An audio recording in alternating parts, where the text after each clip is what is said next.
Hola, ¿qué tal, queridos amigos? Sean bienvenidos a este espacio de exploración histórica y reflexión cultural. Bueno, hoy nos convoca una conversación muy interesante sobre la experiencia de ser judío en Cuba y contaremos hoy con una persona muy importante que nos va a estar hablando un poquito sobre la identidad dentro del contexto cubano. Hoy nos convoca a hablar con una persona muy querida acá y ya lo van a conocer a continuación. Él se llama Aarón y bueno, cuyo testimonio nos va a permitir entender un poquito sobre su vida, sobre el contexto en el cual él vivió en Cuba. No solamente nos va a contar sobre su vida biográfica, también nos va a estar hablando sobre la memoria colectiva, ¿no? De qué implica ser judío en Cuba, todo el contexto que lo rodea. Sin más, es un honor contar con la presencia aquí de mi querido amigo Aarón. Vamos a subirlo aquí al panel para que nos hable un poquito. ¿Cómo estás, Aarón? Buenas tardes. Muy bien, buenas tardes. Shalom para ti y para todos los miembros de este canal tan maravilloso que tú diriges.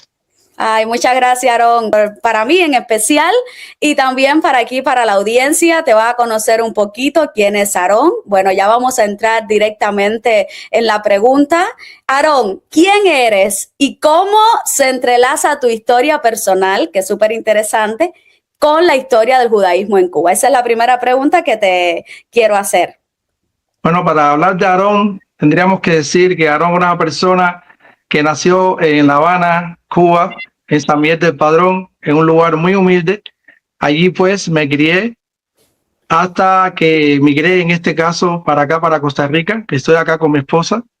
Pero mi trayecto en ese momento, en ese entonces, es un trayecto muy especial, porque yo no me crié con mis padres, yo me crié con mis bisabuelos, que eran personas excelentes, y hay una historia muy interesante con respecto a mi bisabuela, Primitiva Villaurrutia, que ella pues era de Encrucijada de las Villas, y su padre fue integrante de la Guerra de Independencia durante el periodo de los Mambises, de la lucha contra España.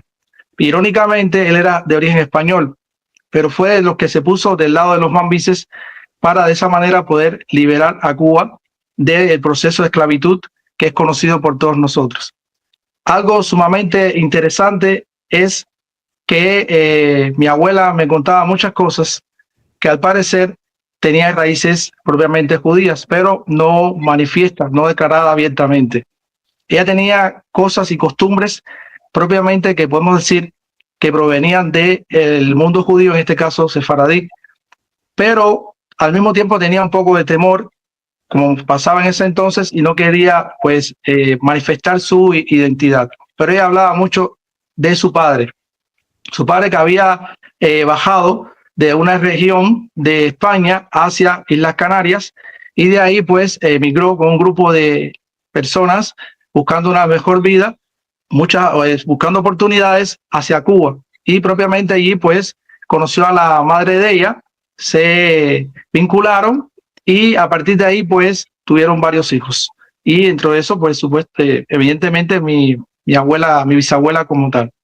Entonces, en esa región, cuando terminó la guerra de independencia, a ellos le asignaron una hacienda, la hacienda del coronel José María Pedroso y Villarrutia Pedroso, porque hubo un problema de cambio de nombre. Esa es la otra, que hubo un problema de cambio de apellido para desvirtuar. Siempre preguntaba por qué aparecían los registros propiamente allá en Encrucijada de una manera y en el carnet pues aparecía de otra forma. Y ella decía, no quiero hablar mucho de eso, porque eso es un problema histórico de familia y es una mala experiencia de la cual no quiero hablar. Entonces siempre mantuvo en oculto eso. Yo me crié propiamente con ellos me transmitieron valores, es decir, mi bisabuela y mi bisabuelo me transmitieron muchos valores que hoy en día han hecho a la persona que yo soy. Ellos me enseñaron a escribir, me enseñaron a leer, y me enseñaron muchas cosas importantes que formaron mi vida después de joven hasta la madurez, hoy en día que soy una persona ya adulta.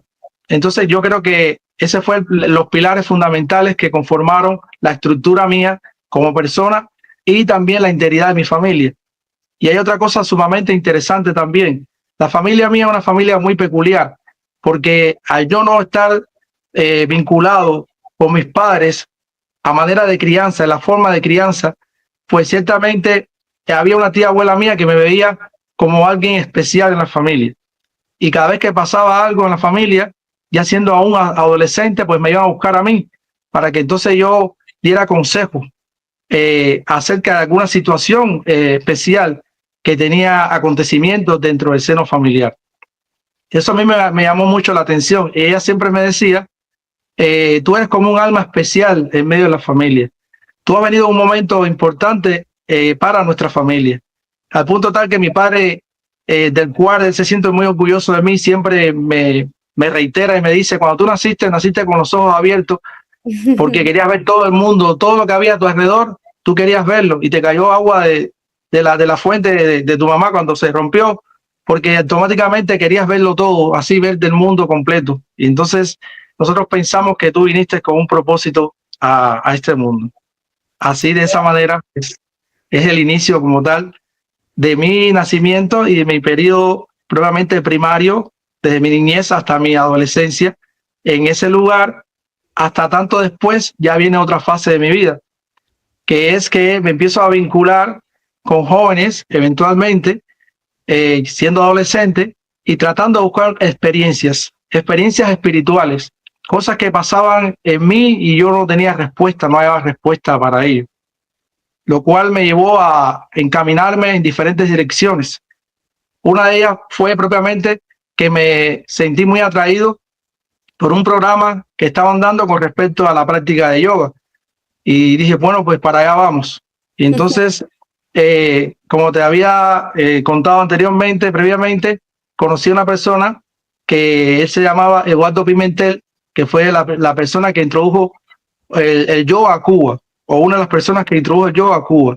Y ese fue mi primer paso, buscándome a mí mismo, buscando esa identidad, buscando algo más grande.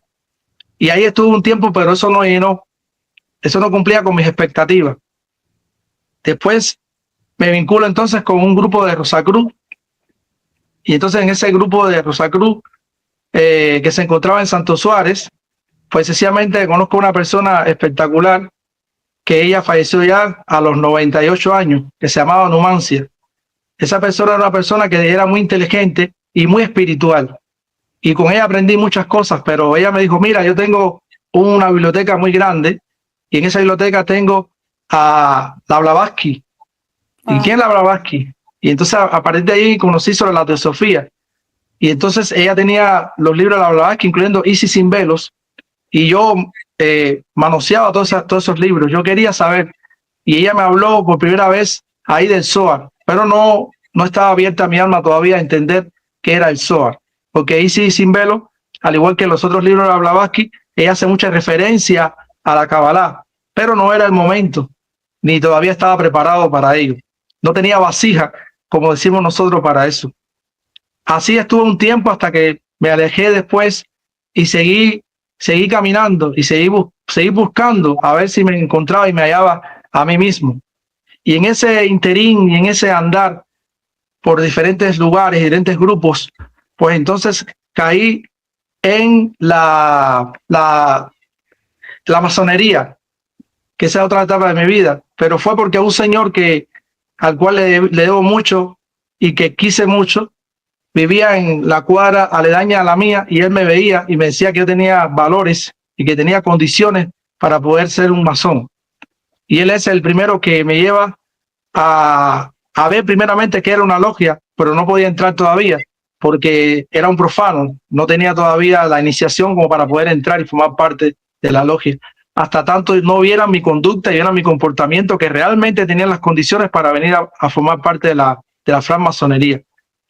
Hasta que entonces pude iniciarme en la logia Bayate, ahí mismo en San Miguel del Padrón, que trabajaban 3 logias, Bayate, Ignacio Aramonte e Inmortalidad. Y ahí estuve un periodo de tiempo hasta que me hice maestro masón, y después entonces viví esa experiencia de la fraternidad y creí que ahí podía todavía llenarme más todavía de lo que yo necesitaba, de lo que mi alma necesitaba. pero realmente el Creador tenía algo preparado para mí mucho más grande.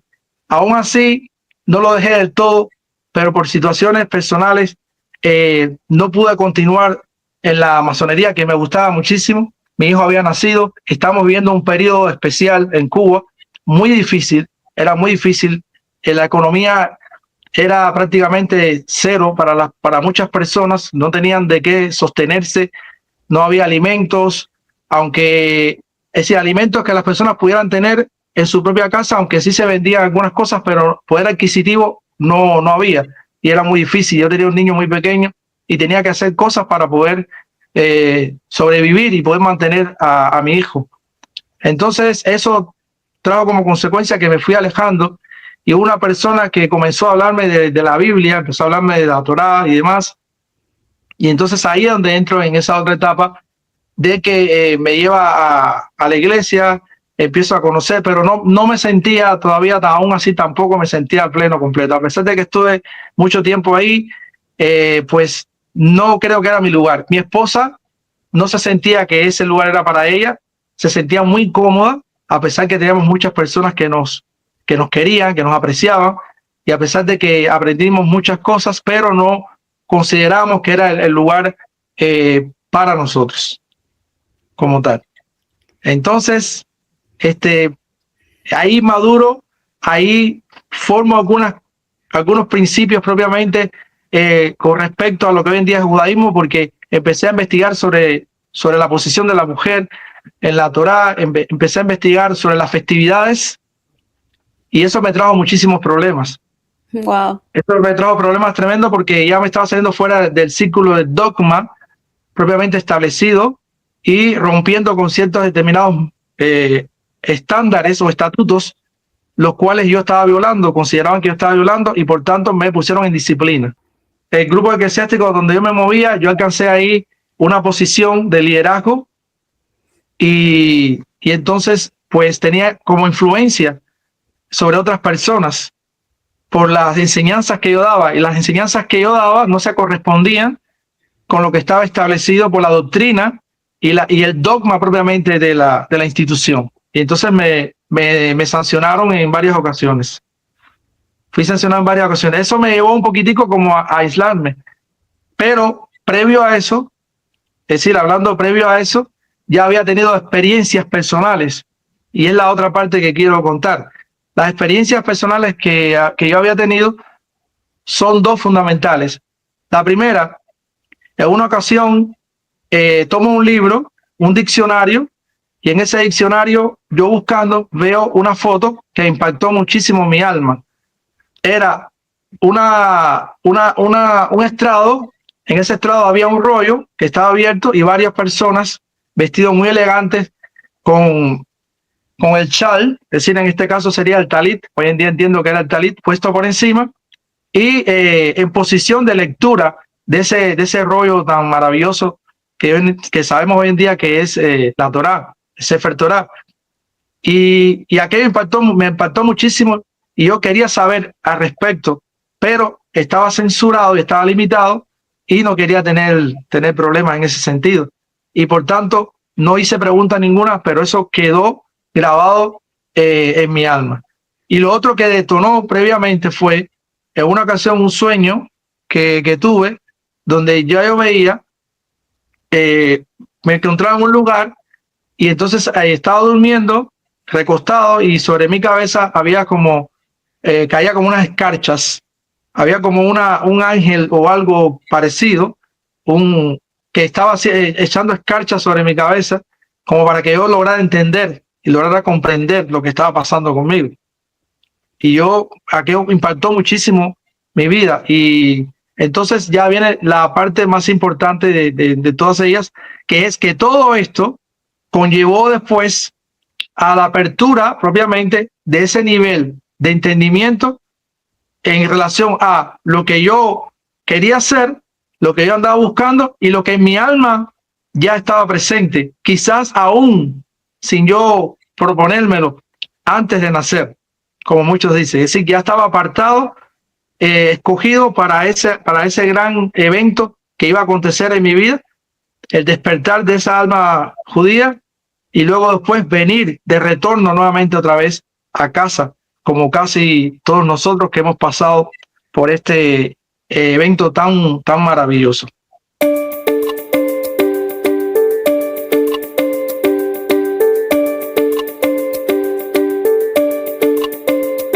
Las civilizaciones cambian, los imperios desaparecen, pero las ideas permanecen. A lo largo de la historia, los libros han sido el refugio donde la humanidad ha conservado su memoria, sus preguntas, pero sobre todo su sabiduría. Por esa razón nace Librería Shahar, un espacio dedicado a obras de filosofía, historia y pensamientos que invitan a ver el mundo con mayor profundidad.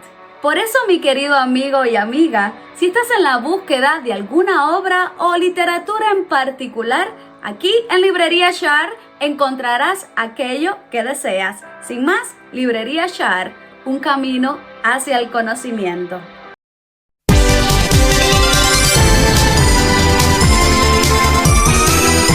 La familia tenía dos vertientes, vamos a decirlo así de alguna manera. Mi bisabuela, que es la que propiamente me educa, me cría, me forma, ella no compartía en la parte espiritual lo que su hija, en este caso que era mi abuela, creía. ¿Por qué? Porque mi abuela se casó con una persona que no tenía nada que ver con este tipo digamos, de creencia, de práctica. En este caso lo que estamos hablando es de las raíces realmente judías. Eso trae como consecuencia un alejamiento y una ruptura en la familia en ese sentido, porque ella era una gente muy digamos, como muy dura de carácter, digamos como Haredi, ¿no? Una cosa así. Sí. No le gustaba nada que tuviese que ver con la idolatría, para nada. Era algo completamente ajeno a ella, no le gustaba. Y entonces el otro camino, el otro sendero de la familia sí optó por la práctica de costumbres que no tienen nada que ver con la nación de Israel. Al punto tal que en la casa donde yo nací no podía haber, de hecho nunca lo hubo, cuadros, nunca hubo pues imágenes de cosas que realmente pudieran contrastar con eso, excepto un tío mío que sí lo llevaba de forma muy personal, pero en el marco de mi abuela como tal, todo lo contrario, era un aborrecimiento, era un rechazo. Solamente hay un solo Dios al cual nosotros debemos servir y debemos estar sujetos a Él. Él lo puede todo, no hay nada fuera de Él. Nosotros somos parte de Él. Esa siempre fue la enseñanza.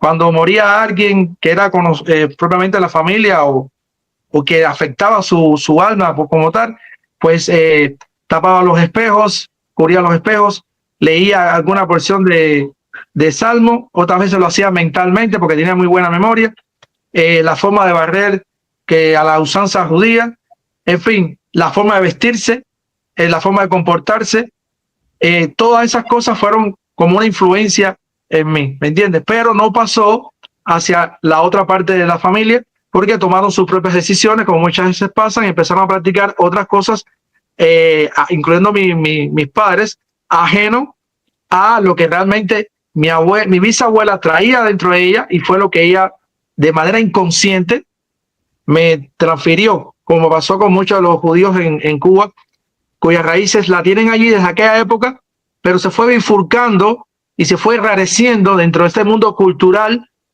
mixto, mezclado, dentro de lo que nosotros conocemos como la cultura cubana. Dices que te diste cuenta que en el carnet de tus familiares había un nombre muy diferente al nombre que ellos tenían. ¿Qué apellidos tenían como tal? Era Villaurrutia Pedroso.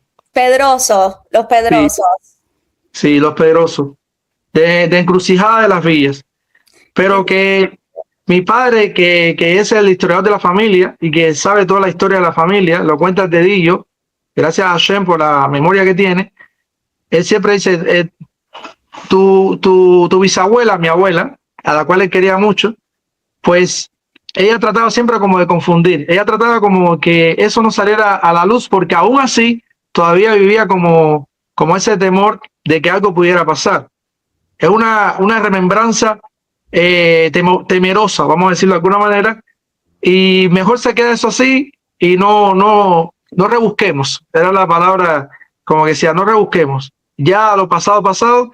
Y tenía un principio que decía, cuando yo me vaya a este mundo, no quiero que me hagan nada, no quiero que me pongan flores, Wow. no quiero que me pongan flores, porque ya estoy en la casa de mi padre, que es el lugar más importante. Ya yo me fui a este mundo. No llores por mí, más allá de lo que está establecido. No lloren por mí, más allá de lo que está establecido. Es decir, que dejó, como en el camino, dejó pequeñas marcas, que no es común, más allá de lo que realmente la persona que sabe lo que estamos hablando puede identificar. Claro, su identidad judía, claro, definitivamente. Sí. Aaron, que tú tienes una historia muy impactante, muy interesante. Yo quiero decirle aquí a la audiencia de que ya con Aaron he tenido una plática más personal. Él me ha contado mucho de su historia familiar, lo cual a mí, que me encanta escuchar historias de otras personas, me conmovió mucho y me encantó la historia. Pero ahora vamos a entrar en detalles ya más particulares de tu vida como judío. ¿Cómo pasas de distinto, o sea, tu vida ha sido por etapas? Una etapa ya a nivel espiritual, digamos, te encuentras con este maestro que te enseña, ¿no? Y luego pasas a la masonería, luego entras por un periodo ya eclesiástico, pero tu alma decía, no, aquí no es, quiero aún más. Entonces, llegas. ¿Cómo es este proceso para ti, Aarón, cuando te topas con el judaísmo así palpablemente? Bueno, vamos allá. Conociendo a algunas personas, amigas mías o amigos míos en este caso, por este trayecto, este andar por el que yo estuve transitando en mi vida espiritual, sobre todo, hay una persona que se me acerca que me estimaba mucho y sé que me sigue estimando todavía, que se llama Abiel David. Entonces, Abiel David, él andaba siempre también buscando algo que tuviese que ver en relación con Israel, porque él descubrió que dentro de su familia también hay linaje judío. Y entonces Abiel David va a ver a una persona, que esa persona es Damián, y entonces él conoce a Damián Valdés Púa. Aquí tengo una foto, aquí aparece Damián, ¿verdad? El que tiene la camisa azul es Damián, y el del centro con los brazos cruzados pues es Eliezer, y la otra persona pues participó en un evento, pero no recuerdo su nombre. Pues Damián era la persona que daba en ese entonces clase de hebreo, y Abiel me invita a ese lugar.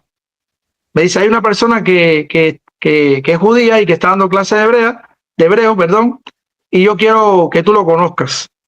Porque ya de alguna manera u otra yo le había hecho ver a Abiel David la experiencia que había tenido con respecto al diccionario.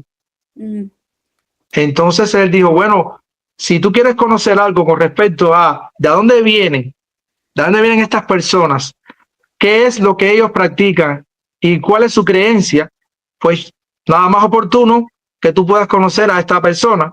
Y entonces me invita a un lugar en Santo Suárez donde se iban a reunir un grupo de personas y ahí iban a dar clases de hebreo, iban a compartir.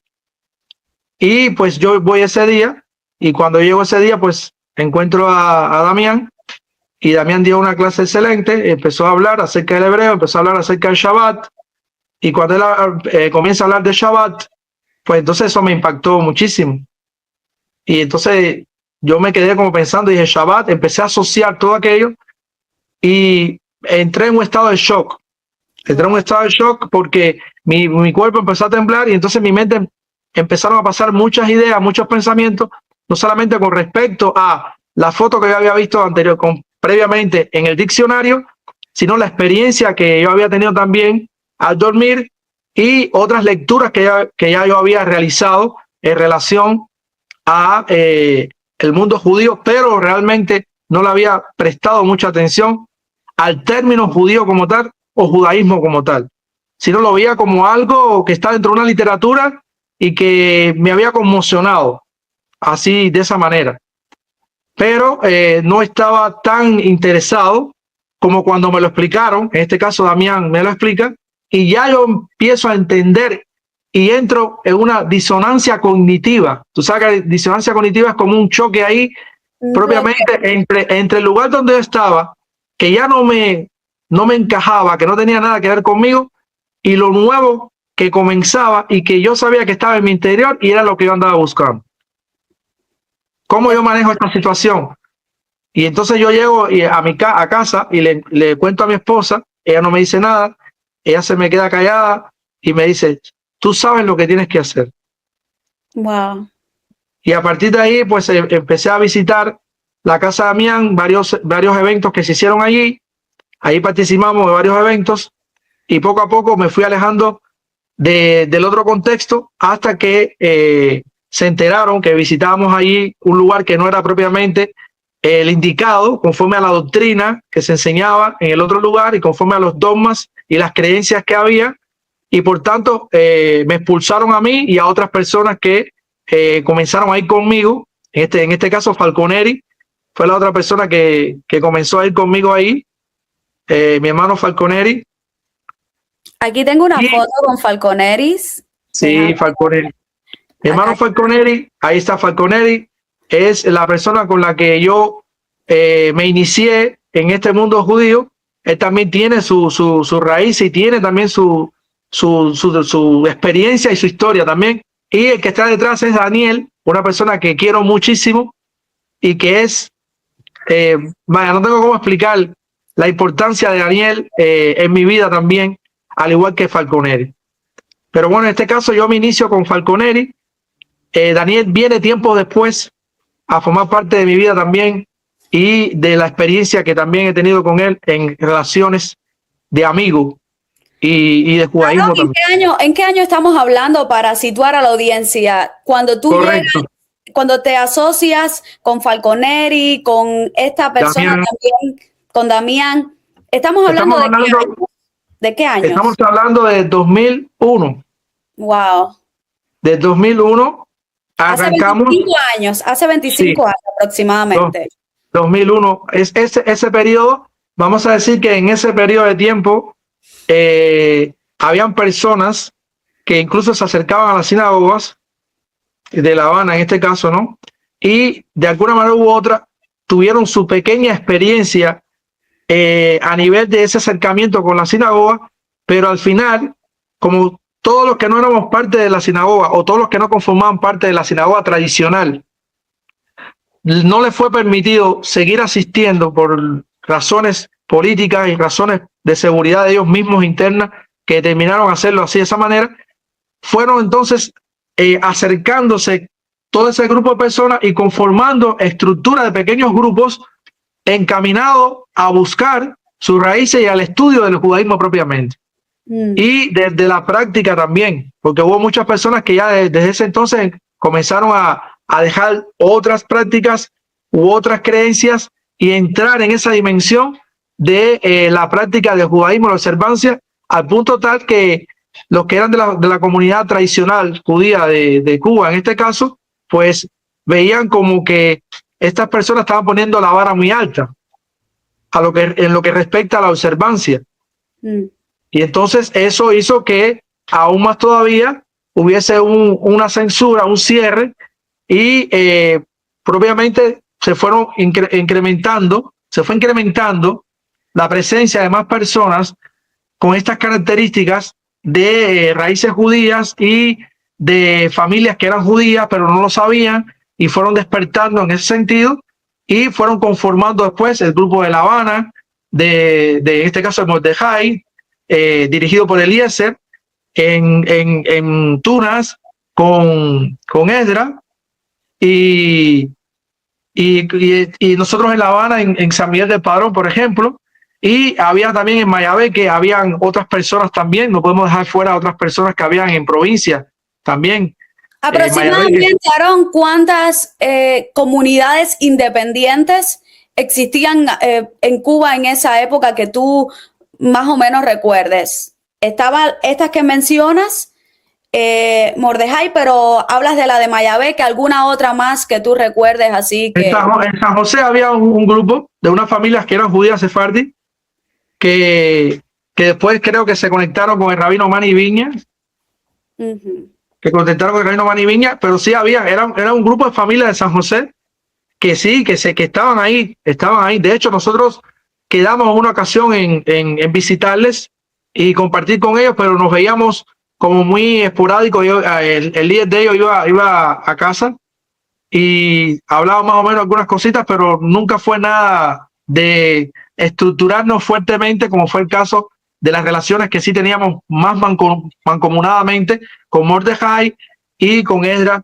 allá en donde él vivía. Y en Santiago de Cuba, por supuesto, que también había agrupaciones también. Pero bueno, en sentido general, las más conocidas, las más notorias, por decirlo de alguna manera, eran la nuestra, la de La Habana, el grupo que atendía Eliezer por medio de su padre en Camagüey, que era importantísimo, donde se hacían los majanés, y en Tunas con Esdras y en Santiago de Cuba también. Wow, qué interesante. Sí. La comunidad de ustedes, ¿cómo era su vida diaria a nivel comunitario? ¿Se reunían las fiestas, Shabbat? ¿Cómo era la vida activa de ustedes desde esos inicios? Bueno, nos reuníamos, nadie faltaba cada Shabbat, mucha alegría. Todos los que después, que son parte de nuestra comunidad, que están en diferentes lugares y vean este video, pueden dar fe de eso, tanto los veteranos como los que llegaron después, con qué júbilo, con qué alegría se preparaba todas las cosas.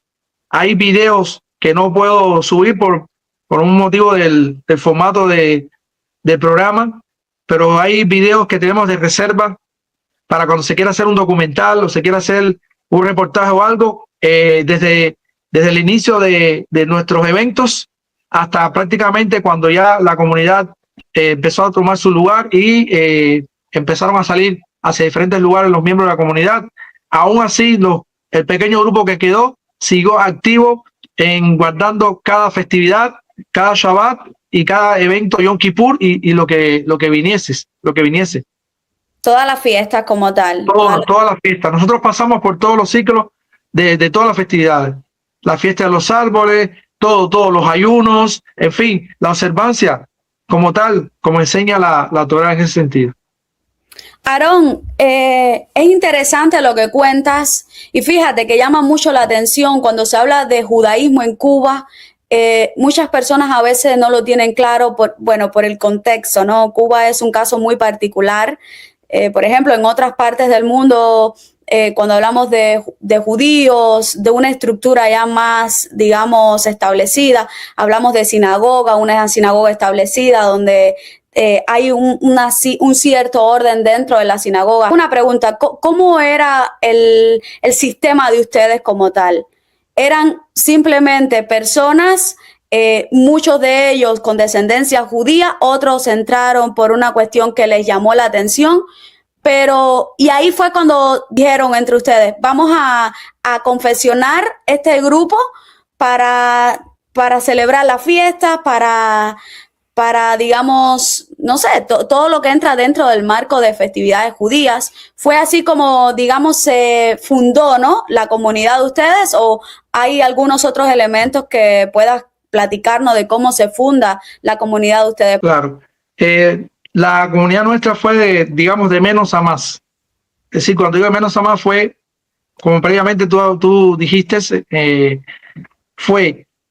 nos agrupábamos o nos reuníamos, teníamos encuentros para estudiar la Torá, para estudiar las porciones de la semana, las parashá, y al mismo tiempo también se fueron consolidando las familias donde se le enseñaba que habían ciertas festividades, ciertos eventos que era mejor hacerlo en casa para así darle fortaleza a la familia como tal, desde el punto de vista del judaísmo. Que por eso hoy en día hay tantas familias de nuestra comunidad consolidadas, y fue a partir precisamente de esa digamos, disciplina que nosotros establecimos dentro de la comunidad propiamente. Y luego después, entonces, pues ya sí pasamos a un nivel más responsable de observancia, pero fue a partir que llegó el rap César, el maestro César Urrego. En ese entonces, y estamos hablando de el año, estamos hablando del 2015, 2013, perdón, 13 al 14 llega César Urrego. A ver, César es este señor, si mal Sí, no... sí. Okay. Sí, ok, correcto, César Urrego. Y entonces ahí se ve parte de algunas de las personas de la comunidad que están ahí. Y César Urrego les da un vuelco o ayuda a darle un vuelco a la comunidad. Ya ahí es donde la comunidad entra en una instancia de observancia mucho más ortodoxa, vamos a decirlo así. A partir después de esa presencia del maestro César Urrego, pues sencillamente se consolida el marco de judaísmo más observante dentro de la comunidad propiamente. Con las enseñanzas propiamente que César Urrego dejó bien marcadas, él nos trajo música judía, él nos trajo enseñanza del Talmud, él nos trajo la manera de enfocar y enseñar las parashot, en este caso las porciones de estudio, entre otras cosas más. César viene de México, ¿no? ¿De dónde es no, que? César viene de Colombia, de Bogotá. Oriundo de Colombia, oriundo de Colombia. De Bogotá, donde él tenía ahí su grupo, tenía su comunidad que él dirigía también. Luego después, bueno, vinieron asuntos personales por los cuales no pudo asistir más a Cuba, ir más a Cuba de visita, pero fue en 2 ocasiones, una de las cuales visitó Santiago de Cuba, hay un evento que él quiso realizar en Santiago de Cuba, de reunir a los judíos de Santiago de Cuba para enseñarle a la enseñanza bajo el liderazgo de Sinja en ese entonces. Y vamos a Santiago de Cuba y hay una foto, me parece que donde aparezco yo, César y Sinja, en este caso estamos los tres. Se las voy a poner aquí en lo que Aarón habla, yo les voy a ir buscando la foto. En Santiago de Cuba, pues ahí Sinja reunió a su grupo que tenía en ese entonces ahí, a los cuales le daba enseñanza, y se sintió muy relacionado con Sinja en este caso, muy identificado, vamos a decirlo así, con Sinja en este caso, porque Sinja venía por la línea de la que a él le gustaba, era la línea Ashkenazi. Ahí vemos, ahí está César Urrego, yo que estoy en el centro, y Sinja. Eso fue en Santiago de Cuba. Allí, pues, después de eso, fue llegando, prácticamente llegando. Estábamos así con esa vestimenta propiamente porque se había manejado, y entonces para ir cómodo, pues entonces pues llegamos, si te das cuenta, yo tengo como la faja del bolso del lado derecho, ahí está, parece que el del maletín, habíamos acabado prácticamente de llegar, y fue una experiencia muy maravillosa, tanto para mí como para Sinja, con el grupo que él tenía en ese entonces en Santiago de Cuba. Qué interesante, qué interesante. Sí, para las personas que nos vayan a ver, Sinja era el encargado o el fundador, por llamarle de algún modo, de la comunidad en Santiago de Cuba, que es... Correcto. Sinja se mueve tiempo después a La Habana, hacia nuestra comunidad, y fue el Hassan de nuestra comunidad durante un tiempo, previo antes de que fuera David Córdoba. David Córdoba también.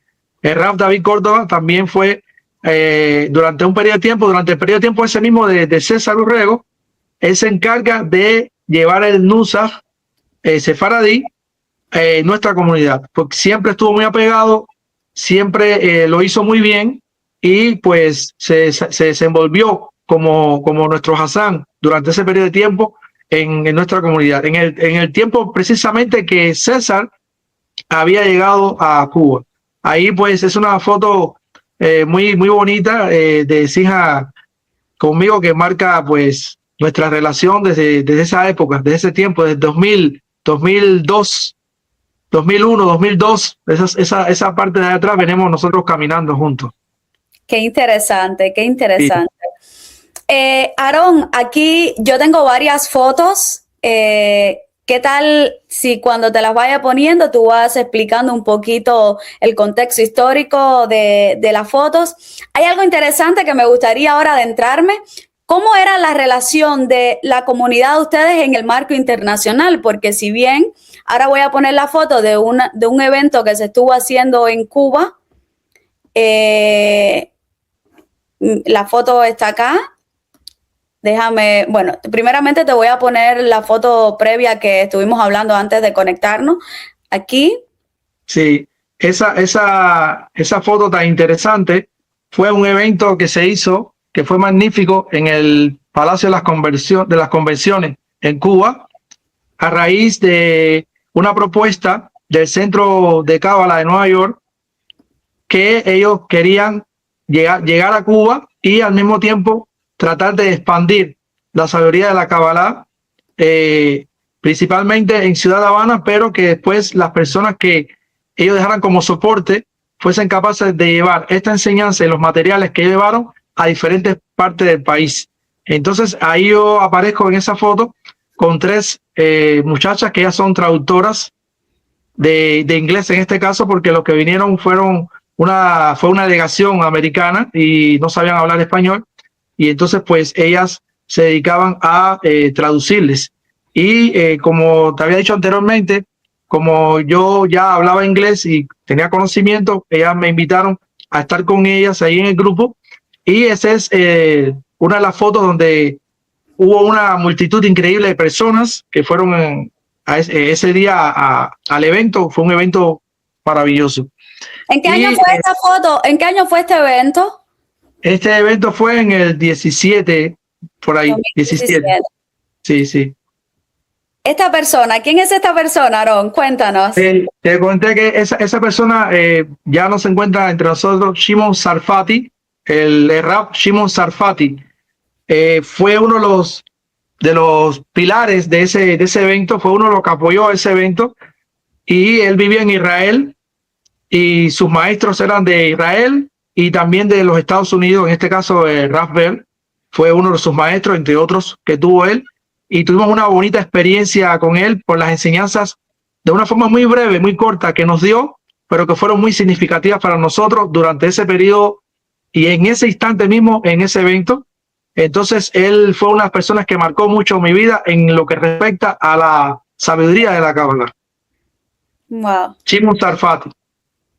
Qué interesante. Sí. Aarón, tu vida ha estado cargada de muchas cosas interesantes a nivel espiritual, o sea, muchísimas personas que tuviste, que de alguna manera fueron instrumento, ¿no?, para tu crecimiento personal, para llegar al judaísmo. Cuando llegas al judaísmo, ¿tuviste que pasar por un proceso de conversión o no? Y si fue, cuéntanos un poquito cómo fue ese proceso. Nosotros tuvimos un periodo de tiempo que nos dedicamos al estudio de la Kabbalah propiamente, quizás madurando algunas cosas y buscando otras. Y durante ese tiempo también pues teníamos nuestros estudios de la Torá y todo lo relacionado con la Halajá, pero no nos estructuramos tanto en eso, nos enfocamos tanto en eso, sino en profundizar más en el marco de la Cábala. Y entonces en ese periodo de tiempo, en ese interín, es donde yo conozco a Mario Sabán. Ahí conozco a Mario Sabán, que se constituyó en uno de mis maestros, el cual se comunicaba conmigo cada vez que tenía alguna sugerencia o algo en específico que tenía que consultar con él. Pues sencillamente él me escribía y se comunicó, me mandaba un audio, etcétera. También tuve la oportunidad de conocer a Raf Ginerman, que ya no se encuentra entre nosotros, porque también su alma fue elevada hacia el Gran Edén, y aprendí muchísimo también de Raf Ginerman en este caso. Y durante ese proceso pues establecimos una pequeña comunidad dedicada al estudio de la Cábala como tal. Esta comunidad en Monterrey, pues ahí nosotros nos establecimos en casa de Falconeri, y ahí teníamos nuestros encuentros de estudio de la Cábala. Ahí también era donde damos las enseñanzas de Halajá, de la Torá, ahí donde Raf Córdoba pues hizo su función como Hassan. Ahí en esa comunidad también, que Raf Córdoba, al cual envío un saludo, pues también ahí tuvo su aporte, por decirlo de alguna manera, al igual que Sinja también. en ese espacio que tuviste, pues ahí todos nosotros nos formamos de alguna manera u otra en ese espacio. Por lo que veo, Aarón, hay muchos jóvenes, bueno, hay personas de distintas edades, no simplemente personas adultas, sino también hay jóvenes. ¿Cómo era la vida de ustedes allí en esta casa? Cuéntanos un poquito cómo fue que pudieron tener este establecimiento para los estudios de Torá, los estudios de Kabbalah. Bueno, la vida en esta casa era muy dinámica y muy activa. Todo el tiempo eran actividades constantes. Y hay algo a lo que yo tengo que agradecer, porque en esta vida hay que ser agradecido, como mismo enseña la Torá, nos enseña los sabios de nuestro pueblo. Falconeri y su madre, Dios le dé mucha vida, que sea larga vida, pues Nureya, ella no lo pensó, siendo la dueña de este espacio, de entregarlo para el servicio propiamente que nosotros necesitábamos. Entonces ahí nosotros lo acomodamos el lugar, hicimos los bancos y preparamos las condiciones, pusimos luces y ahí pues hacíamos las festividades. Por ahí pasaron durante muchos años, pasaron muchos eventos festivos de los cuales muchísimas personas participaron y ahí propiamente nos constituimos propiamente como judíos, pues después le dimos una estructura diferente a este lugar, porque le dimos como un formato, vamos a decirlo así, de sinagoga. Pusimos una mejizá y hicimos una bimá y en fin, aquello era tremendo. Había un espíritu de querer observar a toda costa, no importa la falta de recursos. No teníamos recursos, no teníamos lo que otras sinagogas tenían. Venían muchas personas de visita, incluyendo de otros lugares que pasaban, turistas, por ejemplo, israelíes que pasaban. Por ahí pasaron unos cuantos y decían, ojalá que en Israel hubiese la efusividad tan grande y la emoción tan grande de ser judío que ustedes tienen y todas estas cosas que ustedes comparten aquí sin tener recursos tan siquiera. Con nuestros propios medios tratábamos de hacer todas las cosas. Y fueron momentos muy bonitos, muy bellos que nosotros pasamos en ese lugar. Ese fue uno de los lugares ese fue el primer lugar que tuvimos. Después tuvimos un segundo lugar y después un tercer lugar. Sí, pasamos por 3 lugares. Pero mira, dime de esta foto, cuéntame esta foto que puedo ver aquí. Aquí hay un grupo enorme de hombres que supongo también que tienen sus esposas. O sea que la comunidad crece más a la vez que hay mujer de por medio. Ya vienen los hijos, ya la familia crece. ¿Cómo era esto? Mira, a mí me gustaría decir, Aarón, para las personas que vayan a vernos, porque siempre yo muestro hombres por acá, pero no, en la comunidad de ustedes había también mujeres, o sea, que era un grupo bastante grande. ¿De cuántas personas aproximadamente estamos hablando que conformaba su comunidad? Bueno, si miramos bien ahí un poco, pues estamos hablando que hay como cerca de 15 familias ahí, ¿eh? Wow, sí, aproximadamente sí. Aproximadamente, sí. Porque ahí la mayoría de los hombres eran casados, todos ahí. Por tanto, si cuentas, saca el número por familia, que es como se saca en el judaísmo, pues éramos una comunidad sólida. Esta foto fue previa a nuestro proceso de conversión. Esta foto nos las tomamos para que quedara para la posteridad antes de que nosotros fuésemos a la conversión como tal, ¿no? Para confirmar nuestra identidad y retornar nuevamente otra vez a hacerlo de manera oficial. Esta foto que tú estás mostrando acá. Mira, aquí conozco a algunas personas, bueno, te conozco a ti, conozco al joven que está, la persona de la camisa azul que está adelante, veo los niños Samuel. Aquí Noah, el que está con el niño más pequeño, camisa roja, ese es Noah. Sí, pero el que está al lado de él, el de la camisa azul, lo conocí en Cuba cuando fui en el 2019. Samuel. Sí, también, que está en el centro con la barba larga, grande.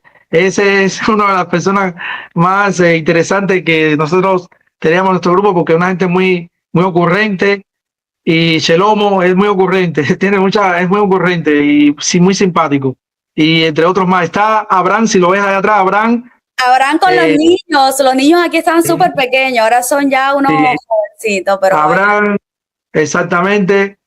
Pues tenemos a Pinjas, que tiene el maletín en el centro, en el medio, así que está al lado de su primo, que tiene el pullover azul. ese que está ahí es Pinhas, y en fin, tenemos Hayim, Moshe Hayim, que está en el mismo centro, Isaac, el que tiene el sombrero con la camisa media rosada, en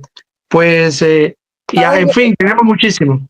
Eliyahu, también Abraham Eliyahu, que está pues al lado con su hijo, junto con su hijo, con Josué, Joshua, y en fin, estamos todos ahí. Mira la foto que te voy a poner acá. ¿Quiénes son estas personas con las cuales, que te acompañan aquí en esta foto? Estas personas maravillosas que me acompañan en esa foto histórica que nunca voy a olvidar, son las personas Ravid Van der Verde y Yehuda Stein. Ellos fueron los que me casaron. Wow. A mí, ellos fueron los que nos casaron a mi esposa y a mí. Yehuda Stein, una persona maravillosa, y Dobby Van der Verde, otra persona también extraordinaria y maravillosa. Y entonces nos tomamos esa foto y recuerdo una palabra muy maravillosa que nos dio Yehuda Stein a todos nosotros. Ustedes no han hecho conversión, ustedes han retornado a casa y no permitan nunca que nadie diga que no son judíos, puesto de que nadie que dé este paso o que quiera hacerlo dispuestamente puede decir que es judío si realmente su corazón no lo es. Si ustedes han dado este paso tan difícil para muchos, es porque ciertamente hay un alma judía que eventualmente quiere volver a su lugar, quiere volver a casa, al lugar donde nunca debió haber salido. Así es tal y cual lo dices, sin nada más que añadir. Mira, Aarón, mira esta foto que te voy a poner acá, sumamente interesante. Me vas a decir quiénes son estas personas. Mírala acá. Ajá. Bueno, ahí tenemos a Yehuda Stein y a Dobby Kemper. Dobby Kemper es un rabino que es cabalista de Israel. Wow.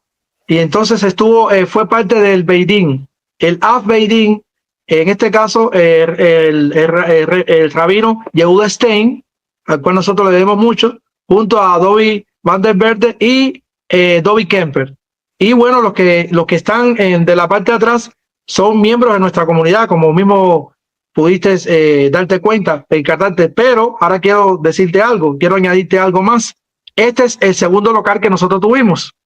Wow. Si te das cuenta, tuvimos el primer lugar que fue de la casa de mi hermano Falconeri, y este segundo lugar de propiamente la señora que nos brindó su casa también y que conformó en un inicio, estuvo con nosotros vinculada a la doña Amarilis, y después ella dejó a su hija a cargo de la casa porque ella emigró hacia los Estados Unidos y nos dejó la casa para que tuviéramos un espacio donde pudiéramos realizar nuestras actividades y nuestros eventos. Ahí teníamos un Aarón Kodesh.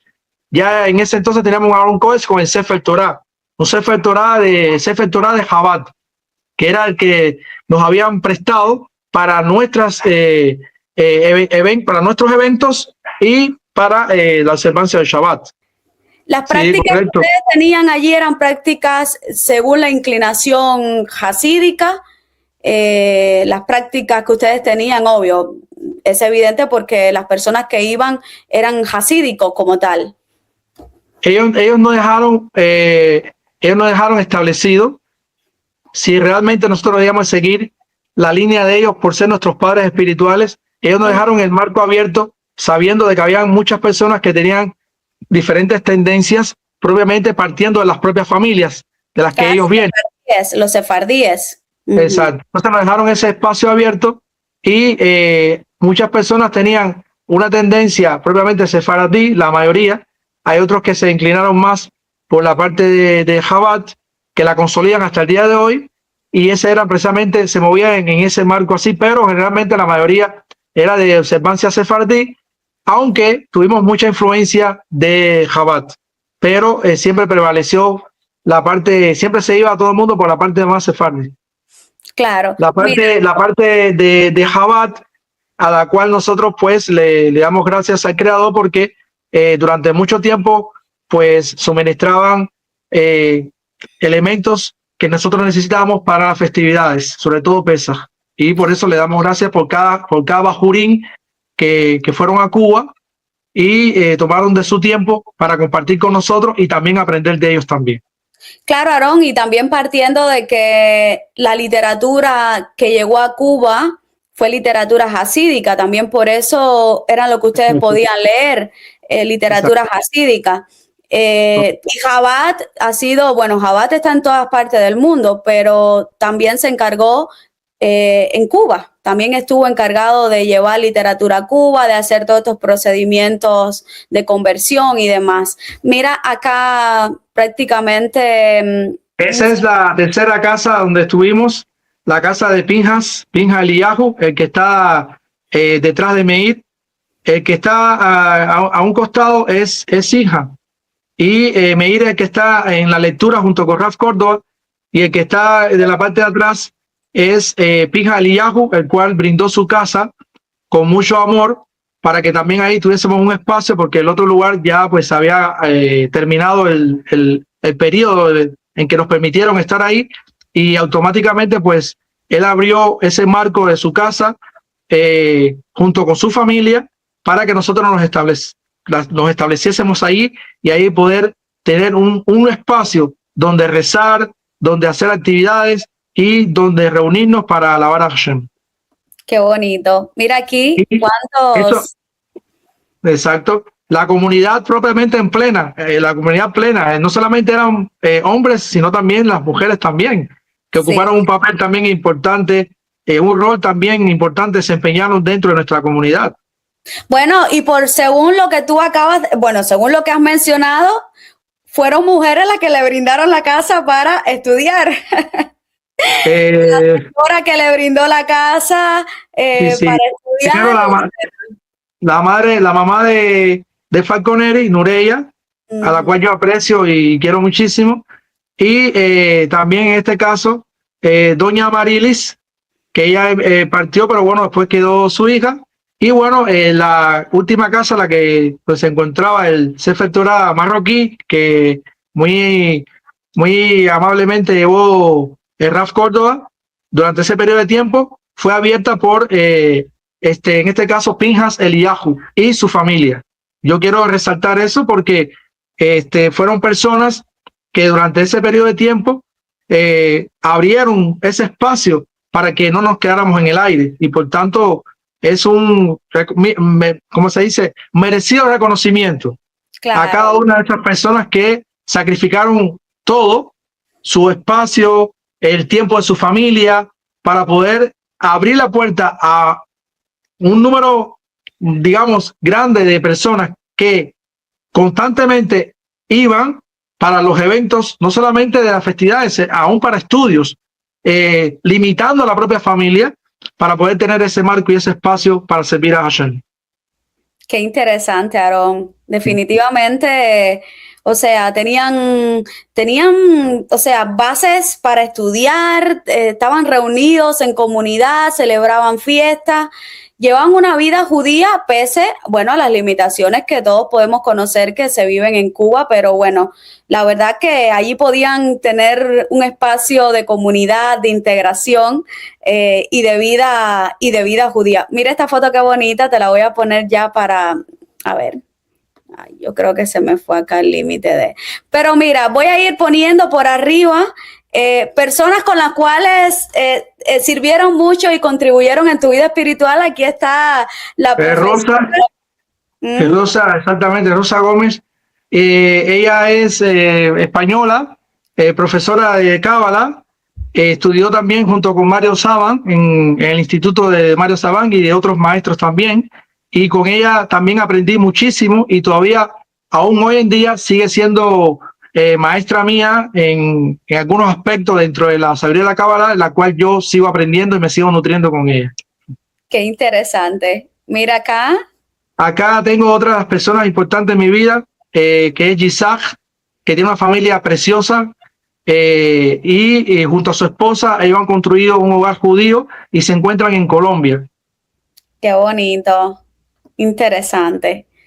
No podía faltar una persona también influente en mi vida, que fue Mordejai, del cual recibí las primeras enseñanzas de Galinay, y me comuniqué en ese entonces, durante ese periodo, con Jenny, Jenny Sincagliani, que era la encargada para la región latinoamericana de Cábala por parte de Galinay, y con ella también aprendí muchísimo y me comunicaba con ella, y por medio de ella fue que yo conocí a Abraham Meir. Abraham Meir y yo nos conocimos, Abraham me escribe porque él también se empezó a comunicar con Galinay y a partir de ahí establecimos nuestra relación con Abraham Meir. Wow, qué interesante. O sea, hubieron personas muy importantes que luego los pudieron conectar a ti, Abraham Meir. Ya muchos saben, Abraham Meir lo hemos tenido en 2 ocasiones aquí en el canal y bueno, correcto, le mandamos saludos a Abraham hacia allá, hacia México, pero bueno, de alguna manera todas las personas que pasaron por tu vida dejaron un aprendizaje en ti. Abraham, algo que tú quieras decir y que yo no te haya preguntado. Quería hacer esta primera charla contigo bastante amena, bastante cómoda, para que te sintieras cómodo. Algo que yo no te haya preguntado y que te gustaría añadir acá a este marco de la entrevista. Lo que yo quiero añadir es que la experiencia más hermosa de mi vida ha sido el ser judío. Wow. Ha sido el tener esa oportunidad que Hashem me ha dado y me ha prestado vida para poder llegar hasta aquí y poder servirle a muchas personas con el conocimiento que Dios me ha dado. No creo que sea mucho, pero sí creo que he cumplido ese rol de poder poner una semilla, por muy pequeña que sea, en el corazón de muchísimas personas a través de la enseñanza de la Torá y también de la sabiduría de la Kabbalah. Espero que en el futuro, en el Gan Eden, Hashem tome en cuenta esa parte de la misión que él me entregó y que yo sienta dentro de mi alma de que cumplí a pesar de muchas dificultades, a pesar de muchos tropiezos y a pesar de las circunstancias que muchas veces son desfavorables, pero como decía Abraham, no somos más que polvo, nada somos y todo lo que somos se lo debemos a él. Y cómo le va a decir el barro al alfarero de qué manera tiene que hacerlo. Entonces, lo más grande que yo pueda exponer hoy aquí en esta entrevista maravillosa que he tenido la oportunidad de tener contigo, es darle las gracias a Hashem por todos aquellos Javerín, amigos que me acompañaron desde el mismo inicio hasta este momento y que se mantienen sólidos con su familia, lo cual me llena de orgullo, me llena de satisfacción el haber compartido con ellos, como es el caso de todos los que se encuentran en diferentes países, como es el caso de Abraham Meir, que está en México con sus hijos, el caso también de David, que se encuentra en Nueva York, Davidcito, que lo queremos muchísimo, Abraham Eliyahu, que se encuentra en los Estados Unidos también, junto con una familia maravillosa, Josué y su otra hija y su esposa, con Pinja Eliyahu, que ha construido una familia también hermosísima en Israel. Su familia ha crecido en este tiempo porque su hija ha parido 2 hijos maravillosos allá en Israel, los cuales ya son judíos ya por extensión. Sí. Y le mando un abrazo sincero de corazón a ellos, también por los que se encuentran en Colombia, Sinja, Yisach, Shelomo, Hayín, Moshe Hayín, y todos aquellos que son muchísimos que no he podido mencionarlos a todos porque son muchos, pero donde quiera que se encuentren, saben de que Aarón es la misma persona que siempre los quiso, los apoyó y un apasionado por la Torá y por el judaísmo. Qué bonito, Aarón. Y me voy a despedir añadiendo esta maravillosa foto con tu señora esposa, porque sé que detrás también de un buen hombre, a pesar que el ticún es individual, también hay como elementos de ese lado femenino y es acá tu esposa que también ha recorrido contigo todo este camino tan importante. También le mandamos a tu señora esposa un cordial saludo y bueno, desearle muchas cosas buenas. Sí, diga. Quería aportar antes de irme que también debo darle las gracias a Eliyahu, que se encuentra aquí en Costa Rica conmigo, que fue una de las fotos que te di estando yo en una mesa, que estábamos sentados ahí, el cual compartimos y al que le debo muchísimo también por la acogida aquí en Costa Rica y por todo lo que me ha enseñado y lo que he aprendido también acá. Ha sido mi guardián aquí en Costa Rica. No quisiera despedirme sin también darle a él un merecido homenaje también y un gran amigo para mí. Y fue alumno mío, discípulo mío también, estando en Cuba. Y entonces su deseo era que yo estuviese con él aquí. Y bueno, ha sido un propósito. Ahí está la foto, ahí está el que se encuentra al lado mío. Aliyahu, el cual aprecio muchísimo. Ese es como un grupo de personas acá en Costa Rica que nos reunimos de vez en cuando para celebrar los eventos también marcados y seguir, darle continuidad a lo que realmente somos, que somos judíos. Quería resaltar algo muy, muy especial y es la presencia de mi esposa en mi vida. Durante Claro. todos estos años que hemos estado caminando juntos, y que ciertamente si he llegado a donde he podido llegar ha sido gracias a ella. A ella le debo todo lo que soy, independientemente de Hashem, por los hijos maravillosos que me ha dado. Es que estoy emocionado, ¿no? Porque la amo muchísimo. Y entonces cada detalle que veo, cada aspecto que veo de ella, siendo judía, sacrificándolo todo también en base a la Torá para cumplir con los mitzvot como están establecidos, no puedo dejar pasar por alto este momento si no la menciono. Sería algo impropio, indecoroso de mí si no menciono a mi amada esposa, que durante todos estos años ha estado conmigo en los momentos más difíciles y en los momentos también más gloriosos que hemos tenido también junto a nuestra maravillosa familia, porque me entregó todo, me entregó su juventud y me entregó su tiempo, su dedicación, y al lado mío también para empujarme en el cumplimiento de la observancia de la Torá por los dos hijos maravillosos que me entregó, que me dio, gracias a Hashem, fruto de nuestra relación, y de los dos nietos maravillosos también y bellos que Dios ha permitido que yo tenga. Entonces no puedo dejar pasar por alto este momento tan importante para mí, porque teniéndola a ella, ya mi vida pues me lanzó hacia la observancia, porque ella sí quería ser judía a toda costa. De hecho, cuando nosotros comenzamos, pues la fuerza de empuje primaria fue la de ella, y en el proceso de conversión, una de las primeras, o la primera que entró en el agua para la mikve fue ella.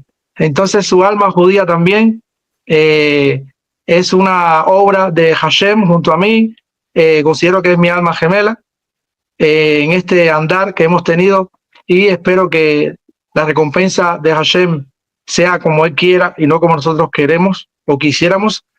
Lo más grande, yo creo, la recompensa más grande es haberla tenido a ella a mi lado durante todos estos años en el judaísmo. Bueno, Aarón, qué bonito, bueno, qué bonitas palabras hacia su señora esposa.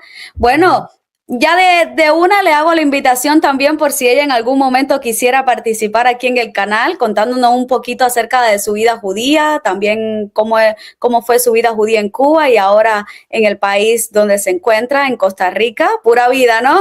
Pura vida, pura vida. Y bueno, ella también tendría la invitación por acá, si así lo desea, también para gracias. que nos cuente un poquito su historia y cómo es cómo es vivir siendo una mujer judía. Bueno, Aarón, nos vemos en un próximo encuentro. Gracias.